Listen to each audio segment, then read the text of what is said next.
நெகேமியா எருசலேமுடைய அலங்கம் கட்டப்படும் போது அந்த ஜனங்களுக்கு யார் ராஜா? பாபிலோன் ராஜா. விளங்குதுங்களா? ஏன்னா இவர்களை அவர்கள்தான் ஆளுகை செய்து கொண்டிருந்தார்கள். யாரு? பாபிலோன் ராஜா. அங்கே அவங்க கிட்ட ஒரு அனுமதி கேட்டுதான் நெகேமியா இந்த அலங்கத்தை, தேவனுடைய பட்டணத்தில் இருக்கிற அலங்கத்தை எடுத்து கட்டி கொண்டு இருக்கிறார். இந்த தடையை உண்டாக்க வேண்டும், இதை கட்டவிடாமல் நிறுத்த வேண்டும் என்று 2 காரியத்தை இவன் கொண்டு வந்தான். அதை இவன் மேற்கொண்டு விட்டான். 3வது காரியம், இவன் மேல என்ன குற்றம் சுமத்துறான்னா, நெகேமியா நீ அலங்கத்தை கட்டுறதுக்கு ஊருக்குள்ள சண்டை வர்றதுக்கு, சண்டை யாருனால வருதோ அவனே சொல்றான், உங்களால தான் சண்டை வரப்போகுது, பிரச்சனை வரப்போகுது என்று சொல்லி. விளங்குதா? இன்னைக்கு நம்முடைய வாழ்க்கையில் ஒப்பிட்டு பாருங்களேன். யாரு சண்டைக்காரங்க? அவங்க சொல்லுவாங்க நல்லவங்க மாதிரி பேசுவாங்க. இதை பேசதான் 4 முறை கூப்பிட்டா இவங்க போகல, 5வது முறை ஒரு கடிதம் எழுதுகிறான். நீங்க இந்த எருசலேம் நகரத்துல கட்டடம் கட்டுற நோக்கம் சண்டைக்கு வர்றதுக்கு. இந்த ஜனங்களுக்கு நீங்க ராஜாவா என்ன செய்ய போறீங்க? மாறுவதற்கு நீங்க ஏற்பாடு பண்றீங்கன்னு ராஜா கேள்விப்பட்டா என்ன செய்வீங்க? ராஜா கேள்விப்படுவாங்க சொல்லி இவனையும் இவன் கூட இருக்கிற மனிதர்களையும் மனதை துவந்து போவதற்காக பண்ணுகிற ஒரு யுத்தி, குற்றச்சாட்டு. என்ன சொல்றான்? குற்றச்சாட்டு. அதுக்கு என்ன பதில் சொல்றான் பாருங்க. நீங்க சொல்ற குற்றச்சாட்டு ஒன்றுமே நிறைவேறதில்ல, இது உங்களுடைய கற்பனை. கற்பனையா சொல்றீங்க. இப்படியே விட்டுட்டா எதிர்காலம் என்னாகும், இப்படியே போயிட்டா அப்படியே போயிட்டா, எப்பா எப்படியோ போறாங்களே, கஞ்சா குடிச்சு பிள்ளைகள்லாம் அடிமையா இருக்கிறாங்க, சின்ன சின்ன பசங்கள்லாம் குடிச்சு செத்து போறாங்க, இவங்களை இப்படியே விடக்கூடாதுரா, இனிமேல் யாரும் குடிக்க கூடாதுரா அப்படின்னு நீ போடு, அப்படி திட்டத்தை கொண்டு வா. நீதான மக்கள் தலைவன், மக்கள் மேல அக்கறை உள்ளவன். சொல்றான் அது அவங்க இஷ்டம், அது அவங்க இஷ்டம். ஆனா தேவராஜ்யத்தை கட்டக்கூடாதுன்னு இவனுடைய இஷ்டம். சொல்றான் என் மேல நீ குற்றப்படுத்துற, அந்த குற்றம் ஒன்றுமே நிரூபிக்க நாங்க சண்டையை உண்டாக்குற நோக்கத்தோடு நாங்க என்ன செய்யல, இந்த கட்டடத்தை, இந்த அலங்கத்தை நாங்க கட்டவில்லை, நாங்க தேவ ராஜ்யத்தை கட்டுகிறோம். அல்லேலூயா. ஏன்னா பிசாசுக்கு ஒரு பேர் உண்டு, குற்றம் சுமத்துகிறவன். என்ன சுமத்துகிறவன்? ஆமா ஆமா, நம்ம மேல குற்றப்படுத்திக்கிட்டே இருப்பான். என்ன குத்தம், எந்திரிச்சா குத்தம், உட்காந்தா குத்தம், ஜெபம் பண்ணா குத்தம், பாட்டு படிச்சா குத்தம். விளங்குதா? குத்தம், குற்றம் கண்டுபிடிச்சுக்கிட்டே இருப்பான், குற்றம் கண்டுபிடிச்சுக்கிட்டே இருப்பான். வெளிப்படுத்தல் 12ஆம் அதிகாரம் 10ஆம் வசனத்துல இவ்விதமாக சொல்லுகிறார். வாசிங்க இந்த வசனத்தை. வெளிப்படுத்தல் 12:10. சீக்கிரம் வாசிங்க.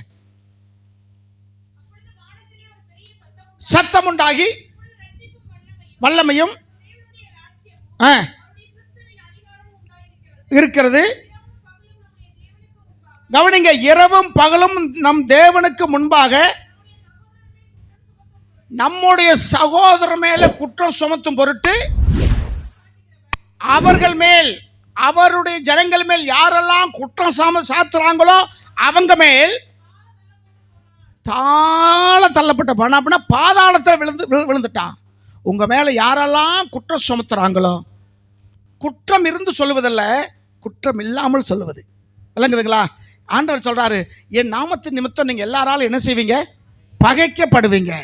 எல்லாராலும் சந்தோஷமா இருக்குன்னு சொல்லல, வேத வசனம் அப்படி சொல்லல. என் நாமத்தினால நீங்க எல்லாராலும் என்ன செய்வீங்க? பகைக்கப்படுவீங்க. காரணம், இந்த உலகம் என்னை பகைச்சது, என்னை ஏற்றுக்கொள்ளவில்லை. என் பிள்ளைகளை உங்களையும் அப்படிதான் வச்சிருக்கோம். இங்க உங்களுக்கு எவ்வளவு வெறுப்பு வருதோ அவ்வளவாக உங்க எண்ணம் அங்க போய் சேர வேண்டும். அல்லேலூயா. வேதம் சொல்லுது, உங்க இதயம், உங்க பொக்கிஷம் எங்க இருக்கோ அங்க உங்களோட இதயமும் இருக்கும். உங்க சில பேர் சாப்பாட்டிலேயே சில பேர் இதயம் இருக்கும். நல்லா இன்னைக்கு மீன் வாங்கி சமைச்சிட்டு வந்திருக்கேன், விவரம் இன்னும் பேசிக்கிட்டு இருக்கிறாரு. சாப்பிட காலை பாஸ்டிங் வேற வந்துட்டேன், சீக்கிரமா விட்டாரும், ஒரு பிடி வச்சிடலாம். அப்படித்தானே? மீன் குழம்பு எங்க இருக்கோ அங்கே உங்க இதயம் இருக்கும். மட்டன் குழம்பு சில பேர் செஞ்சு வச்சுட்டு வந்திருக்கிறீங்க. அருமைக்குரியவர்களே, சகோதரர் மேல் இரவும் பகலும் குற்றம் சுமத்துறான். அவ யாரு? பிசாசு இரவும் பகலும், வேற வேலையே அவனுக்கு இல்லை. அவனுக்கு வேலையெல்லாம் இதுதான், கர்த்தருடைய பிள்ளைகள் மேல குற்றம் சொல்லிக்கிட்டே இருக்கிறது. அவன் அங்க போறான், இவன் இங்க போறான், இங்க போறான், அங்க போறான். எப்ப பார்த்தாலும் குற்றம் சுமத்திக்கிட்டே இருப்பானா, அவன் தள்ளப்பட்டு போவான்.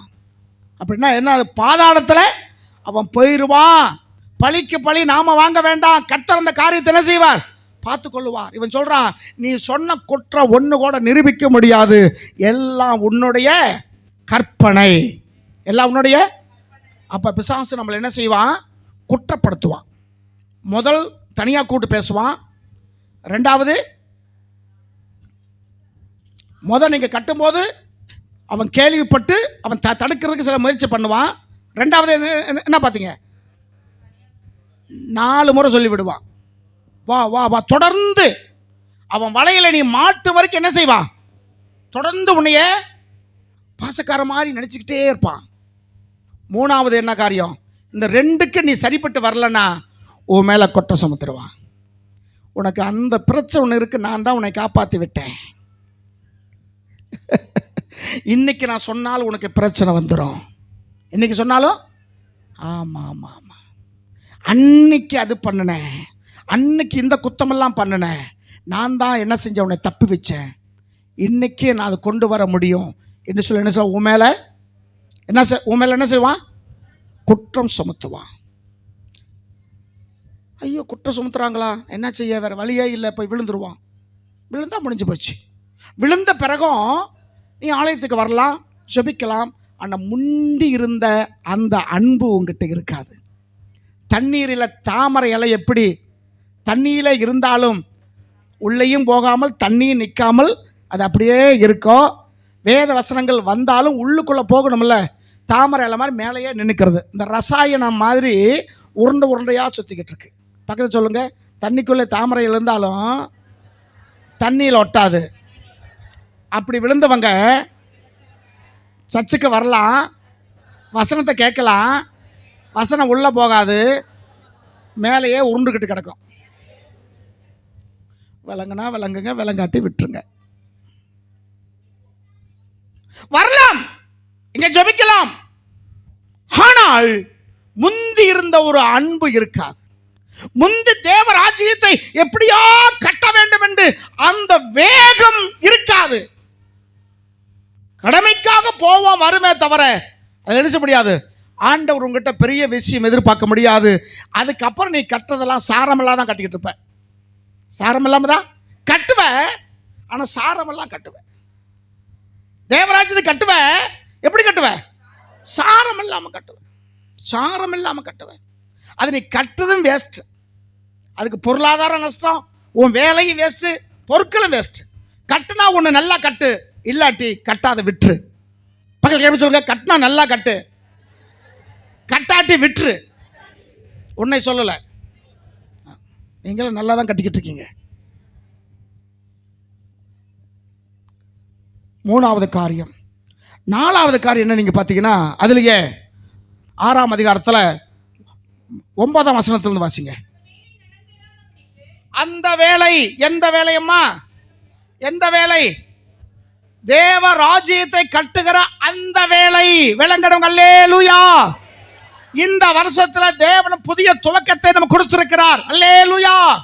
உங்க வாழ்க்கையில புதிய துவக்கம், நம்பிக்கையற்ற நிலைமையில நம்பிக்கை உண்டாக்கத்தக்கதாக ஒரு புதிய துவக்கத்தை கர்த்தர் வாழ்க்கையை கொடுத்திருக்கிறார். இந்த வேலை நடக்காதபடிக்கு எங்கள் கைகள் சலித்து போகும் என்று சொல்லி அவர்கள் எல்லோரும் என்னை பயமுறுத்த பார்த்தார்கள். தேவராஜ்யத்தை நீ கட்டாதபடிக்கு என்ன செய்வாங்க, கடைசியில் என்னது, 4வது காரியம், பயமுறுத்துவாங்க. நீ அங்கே போயிட்டா உன் பிள்ளை வயசுக்கு வந்தால் என்ன செய்வேன், வயசுக்கு வந்தால் கொன்னா போட்டுருவேன், வயசுக்கு வந்தால் என்ன செய்வேன், அதுக்கு வயசுக்கு வர்ற பிள்ளை வர வேணாம் சொல்ல முடியுமா? அது ஒரு மெச்சூரிட்டி, அது காலத்தின் கட்டாயம், நடக்கிற சம்பவம் தான். வரமாட்டோம், செத்து போன யார் வருவாங்க, நீ வந்தா என்ன, வராட்ட செத்து போன பிறகு யாரா நீ, யாரு இந்த தெம்பு இருக்கா, துணிச்சல் இருக்கா உங்ககிட்ட? 4 பேர் புத்தியை மாத்திட்டாங்க. 4 முறை சொல்லிவிட்டாங்களே, மாத்தியாச்சு. இப்போ இவன் இதில் சிக்கல. இப்போ என்ன செய்றாங்க? பயமுறுத்துறாங்க. எதை சொல்லி? உன் எதிர்காலத்தை சொல்லி. உன் எதிர்காலம் கர்த்தர்கிட்ட இருக்கு. அல்லேலூயா. வேதம் சொல்லுது, அவர் உங்களை உயர்த்தபடி, அவர் ஏற்ற காலத்தில் அவர் உங்களை உயர்த்தபடி அவர் பலத்த கைக்குள் அடங்கி இருங்கள். பயமுறுத்துவார்கள். உன் கல்யாணத்துக்கு நாங்கள் வரமாட்டோம், உன் நல்லது கெட்டதுக்கு நாங்கள் வரமாட்டோம், அம்மாக்காரி பக்கத்தில் நின்று எல்லாத்தையும் எடுத்து கொடுக்கணும். இதெல்லாம் என்ன காரியம்? இதெல்லாம் என்ன காரியம்? இப்படி எதிர்காலத்தை குறித்து சில காரியங்களை உங்களை என்ன செய்வாங்க? பயமுறுத்துவாங்க. அன்னைக்கு நெகேமியாவை பயன்படுத்துகிற அதே பிசாசு இன்னைக்கு என்ன செய்கிறாங்க? இன்னைக்கு இந்த 4 முறை 5 முறை உன்னை உட்கார்ந்து பேசுனவங்க பயமுறுத்தி இருக்காங்கன்னா, அந்த சம்பில்லாத்து தொபியாவுடைய ஆவி உடையவர்கள் நீ நினைச்சுக்கோ. ஆனால் உனக்குள்ள நெகேமியா ஆவி இருந்தா நீ கட்ட வேண்டிய தேவராஜ்யத்தை நீ கட்டிக்கொண்டே இருப்ப. அந்த ராஜ்யம் ஒரு நாள் நிற்கவே நிற்காது. நீ துவண்டு போயிட்ட பிறகு ஒருவேளை கேட்டுட்டுன்னா கட்டுவ, சாரமெல்லாம் கட்டுவ, நீ கட்டுனது நிலைக்காது. 1 கொரிந்தியர் புஸ்தகம் 3ஆம் அதிகாரம், இந்த வசனத்தை கர்த்தர் எனக்கு ஞாபகத்தில் கொண்டு வருகிறார். 1 கொரிந்தியர் புஸ்தகம் 3ஆம் அதிகாரத்தில் வாசிங்க. ஸ்தோத்திரம். 10ஆம் அதிகாரத்திலிருந்து வாசிங்க. எனக்கு அழைக்கப்பட்ட கிருபையின்படியே புத்தியுள்ள சிற்ப ஆசாரி போல் அஸ்திபாரம் போட்டேன். புத்தி உள்ள சிற்ப ஆசாரி போல் என்ன போட்டேன்? அஸ்திபாரம். ஆசாரியா அஸ்திபாரம் போடுவாரு, மேசனா அஸ்திபாரம் போடுவாரு. ஆசாரியா மேசனா? மேசன். ஆனா இங்க சொல்றது புத்தி உள்ள சிற்ப ஆசாரிய போல என்ன போட்டேன்? அஸ்திபாரம் போட்டேன் பவுல் சொல்லுகிறார். அல்லேலூயா. போட்டேன். அப்புறம் வேறொருவன் அதன் மேலே கட்டுகிறான். அவனவன் நம்ம முன்னாடி சொன்னல, தேவ ராஜ்யத்தை கட்டுறீங்க, அவனவன் கட்டுகிறது. நீ எப்படி கட்டுற? இன்னைக்கு கர்த்தர் உன்னோட பேசிக்கொண்டு இருக்கிறாரு. இந்த செய்திகள் நம்ம சபை மக்களோடு வாழ்க்கையில பிணைக்கப்பட்ட செய்தியாக இருக்கும். கடமைக்காக பண்ணுவது அல்ல, கடமைக்காக பேசிவிட்டு போவதல்ல, பொதுவான பிரசங்கங்கள் கிடையாது. நம்ம சபை மக்களுடைய அந்த உள்ளத்தை, அவங்க உள்ளத்தில் இருக்கிற காரியங்களை தேவன் அறிந்திருக்கிறபடினாலே இந்த வார்த்தைகள் உங்களோடு வந்து கொண்டிருக்கிறது. புத்தி உள்ளவன் ஞானவானாய் இருப்பான். விளங்குதுங்களா? இங்க என்ன சொல்லப்பட்டிருக்கிறது? வாசி மத அவனவன் தான் இன்ன விதமா கட்டுறான் என்று பாரு. நீ எப்படி கட்டுக்கிட்டு இருக்கிற? சாரத்தோட கட்டிக்கிட்டு இருக்கியா? சாரம் இல்லாமல் சிமெண்ட் பூசி கட்டுறியா? நீ கட்டுறது நிக்குமா? நீ கட்டுறது நிலைக்குமா? நீ பாரு. இதுவரைக்கும் நல்லாதான் தேவராஜ்யத்தை கட்டிக்கிட்டு இருந்த. வேத வசனத்துக்கு கீழ்ப்படியாம போகணும் பண்ணணும் யார் உன்னைய? அவனா உன்னோட பரலோகத்துக்கு வர போறான்? அவனா உனக்காக சிலுவை சுமந்தான்? அவனா உனக்காக ரத்தம் சிந்தான்? அவனா உனக்காக மரித்தான்? உனக்காக என்ன செய்யலாம் இது வரைக்கும்? அவனவன் கட்டினதை என்ன செய்ய கடவன்? பார்க்க கடவன். பாருங்க. ஒரு பில்டிங்கு கொஞ்சம் செவர் வந்த உடனே அந்த மேசன் என்ன செய்வார்? தள்ளி நின்று பார்ப்பாரு. அந்த பில்டிங்கை பார்ப்பாரு. பார்ப்பாரா பார்க்க மாட்டாரா? இந்த அனுபவம் இருக்குல்ல? மகேஷுக்கு இருக்கா? ராஜாமணிக்கு இந்த அனுபவம் இருக்கா? நம்ம சகோதர சரவணனுக்கு இருக்கா? அந்த அனுபவம் இருக்கா? சரவணன் கேட்குதா? நீங்க கட்டட வேலை முடிச்சுட்டு தனியா வந்து நீங்க கட்டின அந்த சவத்தை பார்ப்பீங்களா பார்க்க மாட்டீங்களா? பூசுறீங்க, தனியா வந்து பார்ப்பீங்களா பார்க்க மாட்டீங்களா? கட்டினதை பாப்பான்னா அந்த பாப்பான் இவன் பார்க்கிறான்.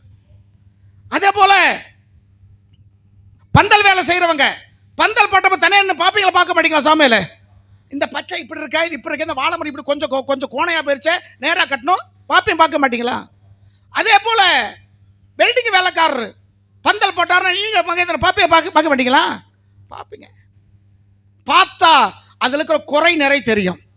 பார்க்கிற நோக்கம் அப்படியே ஓடி போறதுக்கல்ல, குறை இருந்தால் சரி செய்வதற்காக. கைகளை தட்டி ஆனு சொல்லுமா?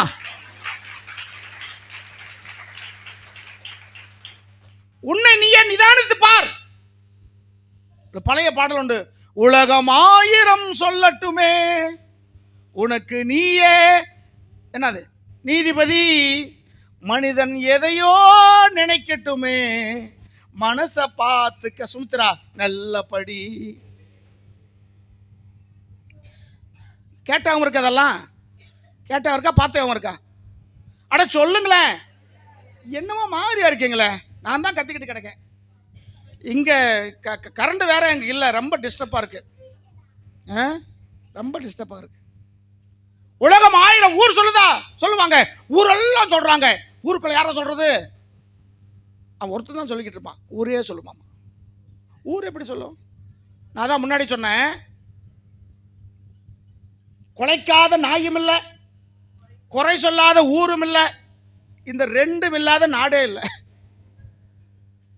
குறைக்காத நாயும் இல்லை, குறை சொல்லாத வாயும் இல்லை, இந்த ரெண்டு இல்லாத ஊரே இல்லை. ஒருவனுக்காக நீ வாழவே முடியாது. இருக்கிறவங்களை இழப்பதுக்கு உயரத்தவர் என்ன இல்லை. இந்த கம்யூனிஸ்ட்ல பாட்டு இருக்கு, பொன்னுலோகம் பிறக்குதடா, போர் முரசு ஒலிக்குதடா, கண்ணுறங்க காலம் இல்லடா, என் வேலண்ண கைகளிலே பந்தம் ஏந்தடா, என் வீரண்ண கரங்களிலே பந்தம் ஏந்தடா. உலகத்தில் நம்ம இழப்பதற்கு என்ன இல்லை, ஒண்ணுமே உயரத்தவரும் கிடையாது. அல்ல கொஞ்ச நாள் வாழ்ந்தா வீரனா வாழ்வோம், வீரனா சாவோம். நாய்க்கு தலையா இருப்பதை விட சிங்கத்துக்கு வாளா இருப்போம். அல்லேலூயா. இப்படி சொல்லலாமா? சிங்கத்துக்கு வாளா இருப்பதை விட நாய்க்கு தலையா இருக்கலாமே. ஏன்னா முன்னாடி இருக்கா தானே. நீ எல்லாத்துக்கும் பின்னாடி சிங்கம் தான், ஆனா பின்னாடியில இருக்க நீ. பின்னாடி இருந்தா நீ சிங்கம் இல்ல, அசிங்கம். சரி, அவனவன் கட்டுனது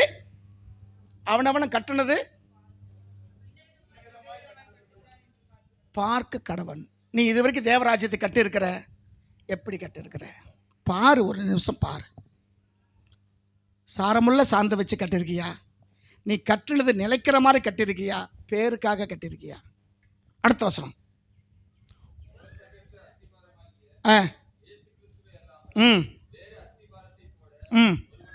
ஒருவனாலும் கூடாது, அவர்தான் அஸ்திபாரம். 12ஆம் வசனம். ஒருவன்.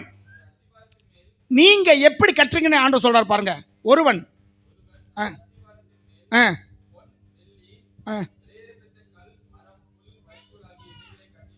எதை வச்சு கட்டுறான்? ஒருத்தன் ஃபர்ஸ்ட் பொண்ணை வச்சு கட்டுறான். யா இன்னைக்கு ஒரு பவுன் 1.25 லட்சம் கட்டுறான்.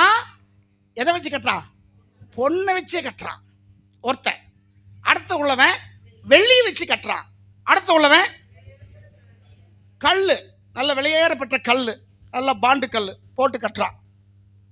இப்ப கல்லு வந்திருக்கு, 5 அடி நீளம், 1 அடி அகல் நினைக்கிறேன். எடுத்து பார்த்தா லேசா இருக்கு. அது ஹீட் வராத கல்லு, தண்ணியில் போட்டா மிதக்குது. அதை வச்சு வீடு கட்டுறாங்க, தெரியுமா உங்களுக்கு? அதை வச்சு வீடு கட்டுறாங்க, லேசா இருக்கும், ஹீட் வராது. அதுவும் கல்லு தான். ஆனா இங்க விலையேறப்பட்ட கல்லை வச்சு கட்டுறான் ஒருத்தன். அடுத்த மரத்தை வச்சு கட்டுறான். என்ன மரம்? தேக்கு, படாக்கு, கோங்கு, வேங்க, அப்படிதான் கட்டிருப்பான்.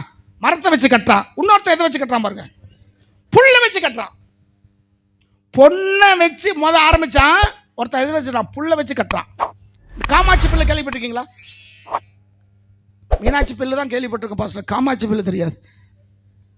பார்த்தது இல்லையா? காமாட்சி பில்லு நீளம், இவ்வளவு நீளம் இருக்கும். ஒருத்தர் தான் கை தூக்குறாங்க, மகேந்திர கை தூக்குறாரு. காமாட்சி பில்லு அதெல்லாம் முன்னாடியெல்லாம் நாங்கள் பந்தல் போட்டுக்கும்போது அது மேலே போட்டிருந்தோம். அதெல்லாம் வண்டி எடுத்துகிட்டு போய் அறுத்து கொண்டு வந்து மேலே போட்டாச்சுன்னா கோழி பண்ணைகளுக்கு நிறையா போடுவாங்க. 3 வருஷம் வரைக்கும் கூலிங்காக இருக்கும், அவ்வளோ கூலிங்காக இருக்கும். காமாட்சி பில்லு அதுக்கு பேர். இவன் என்ன செய்றான்? பில்லை வச்சு கட்டுறான். அடுத்த வைக்கோல் வச்சு கட்டுறான். வைக்கோல்னா மதுரை பக்கம் வைக்கோல்னு சொல்லுவோம், இங்கிட்டு எங்கிட்ட சொல்லுவீங்க? பில்லு தானே. வைக்க பில்லா? வைக்க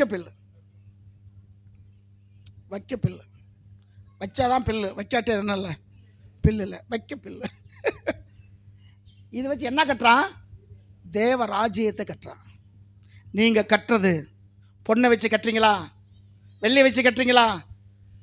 கல்லை வச்சு கட்டுறீங்களா? மரத்தை வச்சு கட்டுறீங்களா? பில்லை வச்சு கட்டுறீங்களா? வைக்கோல் வச்சு கட்டுறீங்களா? நீங்க கட்டுனது நிலைக்கணும். ஒரு நாள் வரும், சோதனை பண்ணுகிற காலம் வரும். பெரிய பெரிய பாலங்கள்லாம் கட்டி முடிச்சுட்டு அந்த இன்ஜினியர் என்ன செய்வார், நடந்து பார்ப்பார், வண்டிகளை நிறுத்தி பார்ப்பார். ஏன்னா ஒரு பாலம் இத்தனை டன்னு தாங்கணும்னு அவங்களுக்கு என்ன இருக்கு, ஒரு ஒரு ஒரு இதை வச்சிருக்காங்க. அந்த டன்னெல்லாம் நிறுத்தி பார்ப்பாங்க. அப்போதான் அவங்க கட்டுறது சரின்னு தெரியும். ஒருவேளை இப்போ பார்த்தீங்கன்னா உத்தரப்பிரதேசத்துலையும் பீகார்லையும் இங்கே குஜராத்லையும் நிறைய பாலங்கள் என்ன செய்யுது, கட்டவே இடிஞ்சு விழுகுது. கட்டவே இடிஞ்சு விழுந்துருச்சு. எப்படி கட்டுவான்? டபுள் சர்க்கார், இன்ஜின் ஓடுகிற சர்க்கார் தேசம் அதெல்லாம். மேலேயும் அவங்க தான், அந்த நாட்டிலையும் முதலமைச்சர் அவங்க தான். ஆனால் கட்டுற பாலம் என்ன செய்யுது, கட்டும்போதே இடிஞ்சு விழுந்துருது. ஆனால் நம்ம ஊரில் 500 வருஷத்துக்கு முன்னாடி கட்டும் பாலம் இன்றைக்கி இருக்குது. அல்லேலூயா. சரி, என்ன சொல்ல வரேன்னா, ஒரு நாள் வரும், அந்த இன்ஜினியர் எப்படி அதை வந்து டெஸ்ட் பண்ணுவாரோ அந்த மாதிரி அவர் டெஸ்ட் பண்ணுவாங்க. வாசிங்க அது வசந்த. அவனுடைய வேலைப்பாடு என்னாகும், வெளியாகும். ஒரு நாள் நீங்கள் செய்கிற வேலை வெளியே வரும். பக்கத்தில் சொல்லுங்க, நீங்கள் தேவராஜ்யத்துக்காக கட்டுற வேலை ஒரு நாள் வெளிவரும்.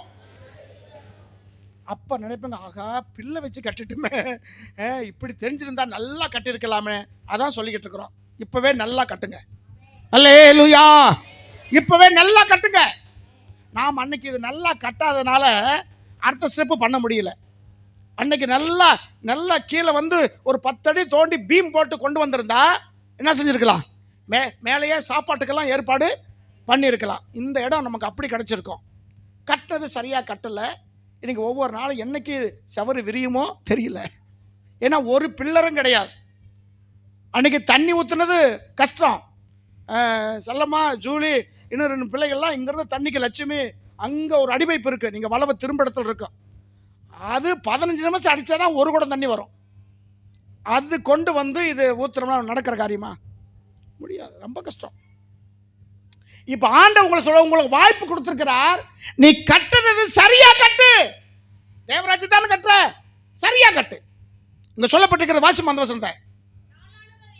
நாளானது விளங்க பண்ணும், அவனுடைய வேலைப்பாடு வெளியாகும். நாளானது என்ன செய்யும்? ஆமா, நீ கட்டினது நிலைக்கமான்னு கொஞ்சம் நாளானாதான் தெரியும், வெளிப்படும். ஏனெனில் அக்கினினால சோதனை வரும். அதான் அக்கினினால வெளிப்படப்படும். அவனுடைய வேலைப்பாடு ஏன் தன்மை உள்ளதென்று அக்கினி பரிசோதிக்கும். சோதனை உங்களை பரிசோதிக்கும். நீங்க தேவராஜ்யத்தை கட்டில ஸ்திரமா இருக்கீங்களான்னு சொல்லு. சோதனை வரும்போது நீங்க ஸ்திரமா இருப்பீங்களா, அதுதான் நீங்க கட்டினது நிலைக்கும். அல்லேலூயா. சாத்ராக், மேஷாக், ஆபேத்நேகோவை உள்ள பிடிச்சு போட்டாங்க. போட்ட பிறகு அவங்க சுகத்தோட வந்தாங்க. அந்த நாடே அவங்கள பற்றி பேசியிருக்காங்க. எப்படி பேசியிருப்பாங்க? ஊருக்குள்ள உன்னை எப்பத்தையும் என்னை எப்பத்தையும் என்னென்னமோ பேசுறாங்க, அப்படியே பேசியிருப்பாங்க. சாத்ராக், மேஷாக், ஆபேத்நேகோவை தூக்கி உள்ள போட்டாச்சு. எல்லாம் நினைச்சாங்க செத்து போயிருவாங்கன்னு. ஆனா அவங்க சாகாம வெளியே வந்தார்கள். வெளியே வந்த பிறகு ஒரு குறிப்பிட்ட நாள் வரைக்கும் இந்த 3 பேர் பத்தி அந்த நாடே பேசிருக்குமா, பேசாம இருக்குமா? எப்படி பேசிருக்கோம்? என்னென்னமோ பேசிருக்குமா? சொல்லுங்க, நல்லா சொல்லுங்க. முடிகோட கருகலியா? அவங்களோட தேவன் இருக்கிறார். அப்புறம் விசுவாசத்தை காட்டினாரா, வைராக்கியத்தை காட்டினாரா? இதெல்லாம் நம்ம பாசை. விசுவாசம், வைராக்கியம், தேவ வைராக்கியம், இது நம்ம பேசுறது. வெளியிருக்க அப்படி பேச மாட்டாங்க. வெளியிருக்க அப்படி பேசுவாங்க. அவங்க கடவுள் உயிரோடு இருக்கிறார் அப்படியே பேசுவாங்க. எக்கா ஒண்ணு தெரியுமாக்கா அவனுக்கு? அட வேகமா சொல்லு, நானா தண்ணி எடுத்துட்டு வீட்டுக்கு போயிட்டு இருக்க இந்த நேரத்தில் போய் என்ன சொல்லு? இல்ல, ஒரு முக்கியமான விஷயம். என்னது? அந்த எருசலேமிலிருந்து நம்ம ராஜா அடிமையா கொண்டு வந்தாங்கல்ல பசங்க, நிறைய பேர் வந்தாங்கல்ல. ஆமா, அதுல 3 பேருக்கா? அது நீ பாத்தியா? அந்த ஜாடை இருக்கே பாத்தீங்களா, சூப்பரா இருக்கு அவங்க பேசுறது. இப்படி போகும் வாய், இங்கிட்டு வடக்க மாசம் வரைக்கும் போயிட்டு வந்துடும். அந்த துளுக்கு அழுக்கு இல்ல, அந்த துளுக்கு அழுக்கு குளுக்கா, சரி என்னமோ ஒண்ணு, அது ரொம்ப நல்லா இருக்கும். அவங்கதான்க்கா நான் போயிருந்தேன்க்கா. இந்த அக்காவை கூப்பிட்டேன், வரமாட்டேன்னுச்சு. நான் போனேன், கண்கொள்ளா காட்சி. சொல்ல கேட்குற அக்காவுக்கு இன்ட்ரெஸ்ட் கூடிருச்சு. அப்படி என்னக்கா நடந்துச்சு? ஒண்ணுமில்லக்கா உட்காருக்கா சொல்லி ராஜா இப்படி சொன்னாருக்கா. 3 பேர் மட்டும் கும்பிடலக்கா, தூக்கி உள்ள போட்டாங்கக்கா. ஆனா அங்க பார்த்தா தூக்கிட்டு போனவக்கா செத்து போயிட்டாங்கக்கா. என்ன அநியாயம் பாருங்க. தூக்கி போட்டவன் செத்து போயிட்டான், ஆனா உள்ள கிடந்த உயிரோட வந்துட்டான்.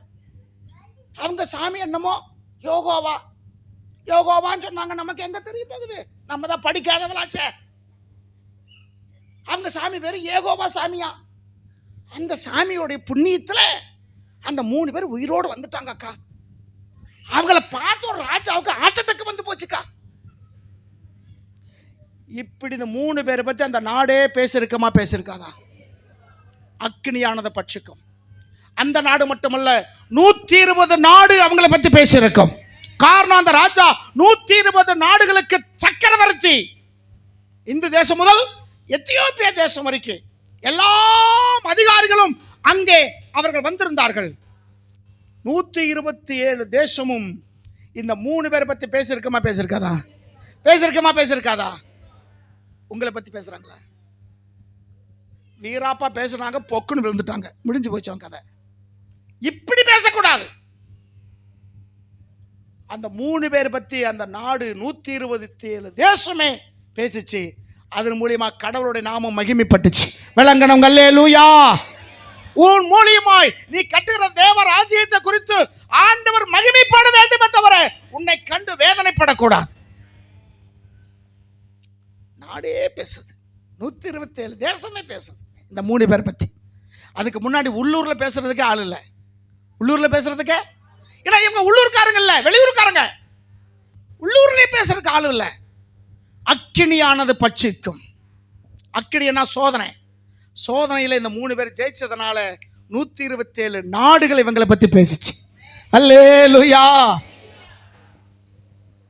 இது கேட்கும் போது ஆசையா இருக்குல்ல? ஏன் உங்களை கொண்டு கத்த அந்த காரியம் செய்யக்கூடாதா? 4 முறை சொன்னோடனே மடங்கிறியே, 4 முறை சொன்னோடனே மடங்கிறியே. அவங்க உனக்கு பொல்லாப்பு செய்யறாங்கன்னு தெரிஞ்சுக்கிட்டே கீழ்ப்படுகிறியே. உன் மேல குற்றம் சுமத்துறதுக்கு பயமா? ஏசு மேல குற்றம் சுமத்தலையா? ஏசு மேல குற்றம் சுமத்தினாங்க இல்லையா? என்ன சொன்னாங்க? இவர் பிசாசு பிடிச்சவர். சில சொல்றாங்க ராஜாவுக்கு வரி கட்ட வேணாம் சொல்றாரு. ராஜாவுக்கு வரி கட்ட வேணாம் சொன்னாரு. ஒருத்தன் சொல்றான், இவன் சொன்னா ஏசுநாதரை கை காமி சொல்றாங்க, இவர் சொன்னாரு தேவாலயத்தில் இடித்து போடு, 3 நாளுக்குள்ள நான் கட்டுறேன் அப்படின்னு சொல்லியிருக்கிறார். இப்படியெல்லாம் குற்றச்சாட்டு சொன்னாங்க. ஆண்டவர் கவலைப்பட்டாரா? ஐயோ, என்னை பத்தி இப்படிலாம் பேசிட்டாங்க, நான் இந்த ஊருக்கு வந்ததே தப்பா போச்சு, நான் இயேசுவை ஏற்றுக்கொண்டதே தப்பா போச்சு, இப்படி தெரிஞ்சது நான் பாட்டுக்கு பரலோகத்தில் என்ன செஞ்சிருப்பேன், இருந்திருப்பேன். இந்த வம்பு எனக்கு தேவையா? இந்த அவமானம் உனக்கு தேவையா? இந்த பிரச்சனை உனக்கு தேவையா? அவரை பார்த்து பேசிக்கிட்டாரா? ஒன்றும் பதில் இல்லை. பேசுங்கடா. அவங்க சொன்ன குற்றச்சாட்டு ஒன்றும் ஒவ்வவில்லை என்று இருக்கு.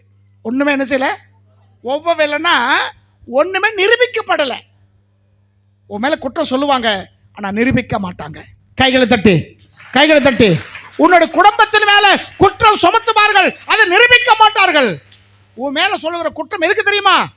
தேவ ராஜ்யத்தை நீ கட்டவிடாதபடிக்கு பண்ணுவதற்காக, உனக்கு மனநோவு உண்டாக்கும்படியாக, உன்னுடைய வேகத்தை குறைப்பதற்காக. அல்லேலூயா. உன் வேகத்தை குறைப்பதற்காக என்ன செய்வார்கள்? இப்படி குற்றச்சாட்டெல்லாம் சொல்லி உன்னை வேகத்திலிருந்து குறைக்கிறதுக்கு பிசாசு முயற்சி பண்ணுவான். அக்னியானது பட்சிக்கும், நாளானது விளங்க பண்ணும். அப்புறம் அதன் மேலே கட்டுனது நிலைச்சா, நீங்க கட்டுனது நிலைக்கணுமா நிலைக்க கூடாதா? நிலைக்கிற மாதிரி கட்டணும். கட்டது நிலைக்கணும்னா என்ன செய்யணும்? நிலைக்கிற மாதிரி அப்படியே திருப்பி போடுங்க. கட்டினது நிலைக்கணும்னா நிலைக்கிற மாதிரி கட்டணும்.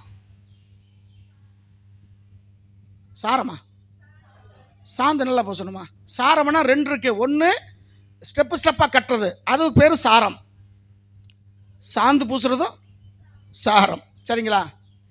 நீ கட்டுது நிலைக்கணும்னா நிலைக்கிற மாதிரி கட்டு. ஒருவனை கட்டினது நிலைத்தால் அவன் என்ன பெறுவான்? நீ கட்டினது நிலைச்சா நீ கூலியை பெறுவ. அல்லேலூயா. ஸ்தோத்திரம். கூலி வேணுமா வேணாமா? வேணும்னா என்ன செய்யணும்? கட்டுற வேலை நிலைக்கிற மாதிரி கட்டணும். சரிங்களா? இப்போ இவங்களை நோவடிக்கும்படி சொன்னார்கள். அவங்க வேலையை விட்டு எப்படியாச்சும் நீக்கி விடணும் என்று சொன்னாங்க. வாசிங்க, கடைசியாக ஒரு வசனம் வாய்ச்சி முடிச்சிடுவோம். ஸ்தோத்திரம். அதே நெகேமியா 6ஆம் அதிகாரத்தில் 9ஆம் வசனம்.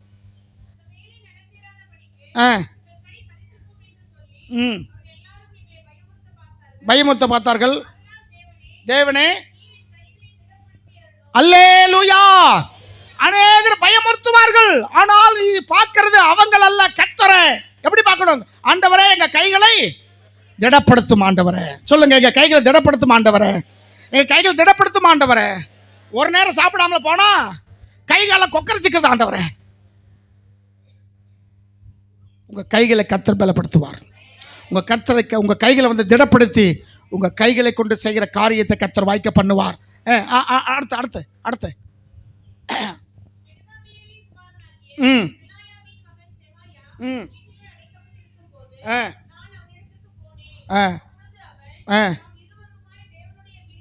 உன் கைகளை கர்த்தர் பலப்படுத்துவார். ஜனங்கள் உன்னை பயமுறுத்துவார்கள், கர்த்தர் உன் கைகளை திடப்படுத்துவார். இது நீங்கள் மறந்து போக வேண்டாம். இப்போ என்ன செய்கிறான்? அவன் தீர்க்கதரிசி.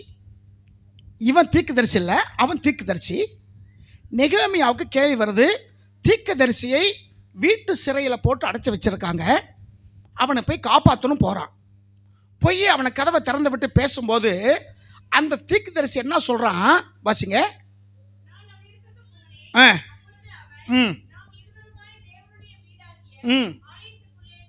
ஆலயத்துக்குள்ளே போய் தேவாலயத்தின் கதவைகளை பூட்டுவோம், வாரும், உம்மை கொல்றதுக்கு வருவாங்க. முன்னாடி உன்னை பயமுறுத்தினாங்களே, அவங்க என்ன செய்ய வருவாங்க? உன்னை கொல்லுவதற்கு வருவார்கள். ராத்திரியில் உன் ஜோலி முடிச்சு போச்சு, ராத்திரியில உன்னை வந்து கொல்லு போறதுக்கு வருவாங்க.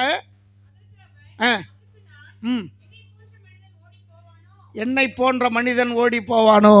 அல்லேலூயா. இவன் தீர்க்கதரிசி தான், இவன் நண்பன் தான். ஆனால் இவங்கிட்ட என்ன சொல்ற? பொய்யா சொல்கிறான். காசு கொடுத்து லஞ்சம் வாங்கிட்டு பேசுகிறான். நம்ம அது கீழே இருக்க வசனம் பாருங்க, 12ஆம் வசனம். அவன் என்னை தேவன் அவனை கூலி கொடுத்ததினால் லஞ்சம் வாங்கிட்டு பேசுறான். உங்ககிட்ட ஒரு கோட்டர் குடிச்சிட்டு உன்கிட்ட பேசுறான்.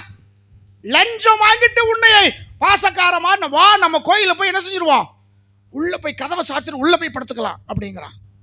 இவனுக்கு தெரிஞ்சிருச்சு இவன் உண்மையாய் பேசவில்லை, என் சத்துருக்கள் கிட்ட லஞ்சம் வாங்கிட்டு பேசுறான். உங்ககிட்ட பேசுறவன் எப்படி பேசியிருப்பான்? தேவராஜ்யத்தை உன்னை கட்டப்படாதபடி தடை பண்ணுகிறானே, அவன் எப்படி பேசுறான்னு அவன் அறிந்து கொள்வதற்கு அந்த புத்தி நமக்கு இருக்கா? அந்த தெளிவு நமக்கு இருக்கா? இருக்கணும். இருந்தால் நீங்கள் இடறி போக மாட்டீங்க. அதுக்கு இவன் சொன்ன பதில் பார்த்தீங்களா? என்னை போன்ற மனிதன் ஓடி போவானோ. காரணம், நான் என்ன வேலை செஞ்சிட்டு இருக்கேன்? என்ன வேலை செய்கிறேன்? தேவராஜ்யம் ஆகிய பெரிய வேலை செஞ்சிட்டு இருக்கிறேன். என்னை போல மனுஷன் நீ சொல்ற மாதிரி ஓடி போயிடுவான் நினைக்கிறியா? நான் ஓடி போகவே மாட்டேன். அடக்கனா அடங்குற ஆளா நீ? அடக்கிற அடங்குற ஆளா நீ? காத்துள்ள பந்தை எவ்வளவு அடிச்சாலும் என்ன செய்யும்? மேல மேலதான் வரும். காத்துலாத பந்து போட்டவொடனே புஷ்ஷுன்னு என்ன செஞ்சிடும்? ரொம்ப பேர் அப்படியே புஷ்ஷுன்னு உக்காந்துட்டாங்க. என்ன செய்ய? அவங்க சொல்றாங்க, இவங்க சொல்றாங்க, நான் என்ன செய்ய? உன்னுடைய மனதில் இருக்க தைரியத்தை குறைப்பதற்காக அப்படி சொல்வார்கள். உனக்குள்ளா கிறிஸ்துவனுடைய ஆவி, காத்துல பந்து இருக்கிற மாதிரி அந்த ஆவி உனக்குள்ள இருந்தால் எவ்வளவு உன்னை அடக்க நினைச்சாலும் மீண்டும் மீண்டும் நீ எழும்பி வருவே தவிர அடங்கி போக மாட்டேன். அல்லேலூயா. எங்க மதுரை பக்கம் ஒரு பழமொழி சொல்லுவாங்க, பணங்காட்டு நரி இந்த சலசலப்புக்கு என்ன செய்யாது? அஞ்சாது. பணங்காட்டு நரி. அது நீங்க பணங்காட்டு நரி, பணங்காட்டில் இருக்க நரி சலசலப்புக்கு அஞ்சாதாமா. ஏன்னா பணங்காடு பார்த்துருக்கீங்களா? பனங்கான பனம்பழம் நம்ம நுங்கு சாப்பிட்றோம். அந்த மரங்கள் தோப்பாக இருக்கும், நிறைய மட்டைகள் தொங்கும், கீழே விழுகாது, தொங்கிக்கிட்டே கிடக்கும். காற்று காலத்தில் பார்த்தா அது பயங்கரமாக உரசும், சரசரா சரசத்தை கேட்கும். சும்மா போகிறவங்களே பயந்துருவாங்க அந்த சத்தம் கேட்டு. நிறைய அங்கேயே சுற்றுறதுனால சத்தம்லாம் அதுக்கு நல்லாவே தெரியும். இந்த சத்தத்தை கேட்டுல உன் சத்தம் என்னடா ஜுஜுபி, இது பணங்காட்டு நரி, இந்த சலசலப்புக்கு என்ன செய்யாது. நம்ம முன்னாடி சொன்னேன், இழப்பதற்கு உயிரை தவிர ஒண்ணுமே நமக்கு இல்லை. அல்லேலூயா. கோடிகள் கோடிகள் வச்சிருக்கோம் தான், ஐயோ அந்த காடு என்ன பார்க்கறது, இந்த பணம் அந்த பணம் எல்லா பணம் நானே அணிவிக்கணும் அப்படி இருக்கிறவங்க தான் எழுப்பிருப்பாங்க, பயந்து பயந்து வாழுவாங்க. அருமைக்குரியவர்களே, இன்று உயிர் போனாலும் தேவனோடு இருக்க வேண்டும். இதற்காக தான் நம்ம கடவுளை தேடுவோம். இந்த உலகத்துல எத்தனை வருஷம் வாழ போறோம்? மிஞ்சி போனா 100 வருஷம் வாழ்வியா? அதுக்கப்புறம் ஒரு நாள் குட் பை சொல்லிட்டு போறதா? 100 வருஷம் வரைக்கும் இருந்தா உன்னுடைய பொண்டாட்டி உன்னை மதிக்காது, உன் புருஷன் உன்னை மதிக்க. 100 வருஷம் நீ படுத்திருந்தா உன் புருஷன் மதிக்க மாட்டான், உன்னைய உன் பிள்ளைகளை மதிக்க மாட்டாங்க. எப்படா இந்த கிளவி சாகும் சொல்லுவாங்க, சொல்ல மாட்டீங்களா? நீங்களே சில பேர் சொல்றீங்களே, இந்த கிளவி சாகாம அதுவும் சாகல, எங்களையும் உயிர் எடுத்துக்கிட்டு இருக்குன்னு. செத்து போன பிறகு ஐயோ பாட்டி செத்து போனியா பாட்டி, மூதேவி நீ தானே சாகுன்னு சொன்ன. அது மனசுனா பிறந்துட்டோம். அதுக்காக சில காரியங்கள், சில சம்பிரதாயம் இருக்கு, சரிங்களா? கடைசி வரைக்கும் கூட வர்றது இயேசு கிறிஸ்து மாத்திரம்தான். கர்த்தர் நாம மகிமையுண்டாகட்டும். என்னை போன்றவன் என்ன செய்ய மாட்டான், ஓடி போவானோ. அவன் இப்படி சொன்னதுக்கு காரணம் என்ன? லஞ்சம் வாங்கிட்டு பேசுறான். என்ன வாங்கிட்டு பேசுறான். கடைசியா ஒரு வசனம் சொல்லி முடிச்சிடுவோம். ஸ்தோத்திரம், வாசிங்க 5ஆம் வசனம். அல்லேலூயா. 52 மாதத்துல கட்டி முடிச்சிட்டாங்க. கையில் தட்டி என்று சொல்லுமா? 52 மாதத்துல 52 நாளா 52 நாளைக்குள்ள நீங்க எதிர்பார்க்கிற காரியம் 52 நாட்களே கர்த்தர் உங்களுக்கு வாய்க்க பண்ணுவார். ஆமென். 52 நாட்களே நீங்க எண்ணினது கைகூடி வரணும், தேவ சித்தமா இருந்தா. 52 நாள்லயே நீங்க எதிர்பார்த்ததை விட கர்த்தர் பெரிய காரியம் வாழ்க்கையில செய்யணும். அலங்கம் கட்டி முடிந்தது, தேவராஜ்யத்தை கட்டி முடித்தார்கள். அவன் கையில கர்த்தர் கொடுத்த பொறுப்பை செவ்வனையே செய்து முடித்தான். அல்லேலூயா. உங்க கையில என் கையில கர்த்தர் சில பொறுப்புகள் கொடுத்திருக்கிறார். கட்டினது நிலைக்கும்படி நம்ம கட்டுவோம், நிலைக்கிற மாதிரி கட்டுவோம், நிலைச்சிருக்க கட்டுவோம். இப்படி கட்டி முடித்த பிறகு ஒரு பெரிய சந்தோஷம் வருது. அதில் 16ஆம் வசனம். எதை கேட்டபோது? கட்டினதை கேட்டபோது. கட்டக்கூடாதபடிக்கு எவ்வளவு தடை பண்ணாங்க? கட்டக்கூடாதபடிக்கு எவ்வளவு தடை பண்ணாங்க? கட்டி முடிச்சிட்டாங்க 52 நாளையே. இதை அவர்கள் கேட்டார்கள். உன் சத்துருக்களுக்கு முன்னாடி உனக்கு ஒரு பந்தியை ஆயத்தப்படுத்துவேன், உன் தலையை எண்ணெயால் அபிஷேகம் பண்ணுவேன். எங்க மாதிரி இருக்க தலைகளுக்கு எண்ணெய் கொஞ்சம் எண்ணெய் வச்சா கூட பிடிச்சிடும், கீழே விழுந்துடும். உங்க மாதிரி தான் கொஞ்சம் எண்ணெய்கள் கொஞ்சம் அதிகமாக தேவைப்படும். எப்படி இருந்தால் ஆண்டவர்கிட்ட குறை கிடையாது. அவர் வந்து எண்ணி கொடுக்கிறவர் அல்ல, அள்ளி கொடுக்கிற தெய்வம். அல்லேலூயா. உன் சத்துருக்களுக்கு முன்னாடி உனக்கு ஒரு பந்தியை ஆயத்தப்படுத்தி உன் தலையை எண்ணெயால் அபிஷேகம் பண்ணுவார், உன் பாத்திரம் நிரம்பி வழியும். அல்லேலூயா. இந்த துவக்கத்தின் மாதத்துல நம்முடைய எல்லைகள் என்ன செய்யணும்? நிரம்பி வழிய வேண்டும். இந்த பூமியில ஆசீர்வாதமா இருக்கணும் கர்த்தர் விரும்புகிறார். இங்க சொல்லப்பட்டிருக்கிறது, ஸ்தோத்திரம், எங்களுடைய சத்துருக்கள் பகைஞர் கேள்விப்பட்ட போது கண்டபோது அவங்க கேட்டார்கள், சுத்தி இருக்கிறவங்க கண்டாங்க. பக்கத்தில் சொல்லுங்க, நம்முடைய பகைஞர் கேட்டாங்க, சுத்தி இருக்கவங்க பார்த்தாங்க. உங்களை பார்க்கணும், பகைஞர் கேட்கணும், அண்டை விடு அடுத்த விடு பக்கத்தை விடு உங்களை பார்க்கணும். அவங்க ஏற்கனவே பார்த்துக்கிட்டு தானே இருக்காங்க. எப்படா இந்த குடும்பம் அழியும்னு பார்த்துக்கிட்டு இருக்காங்க. இவங்களுக்கு பொல்லாப்பு வரும்னு பார்த்துக்கிட்டு இருக்காங்க. இவங்களுக்கு ஏதாச்சும் ஒன்று செஞ்சு வைக்கணும். ஒரு அம்மா போன் பண்ணிச்சு, மாஸ்டர் ஒருத்தர் ரொம்ப அன்பா இருந்தாரு, இப்போ என்னன்னு தெரியல, யாரோ அவருக்கு பொடி வேலை செஞ்சுட்டாங்க. அது அவங்களுக்கு ஒரு பாசை. என்ன வேலை? பொடி வேலைன்னா மருந்து வைக்கணும். எனக்கு புரியல, பொடி வேலையா? நான் பொடினா வேற பொடி நினச்சேன், மூக்கில் போடுறது இந்த வாயில் அப்படி நினச்சேன். பொடி வேலை என்னம்மா கேட்டால், இல்லை மருந்து வச்சுட்டாங்க. அவர் யாருன்னு கேட்டால், அவர் கோயில் பூசாரியா? யாரு அவர்? ஒரு கோயில் பூசாரி. அவருக்கு வேற ஒருத்தவங்க என்ன வச்சுட்டாங்களா?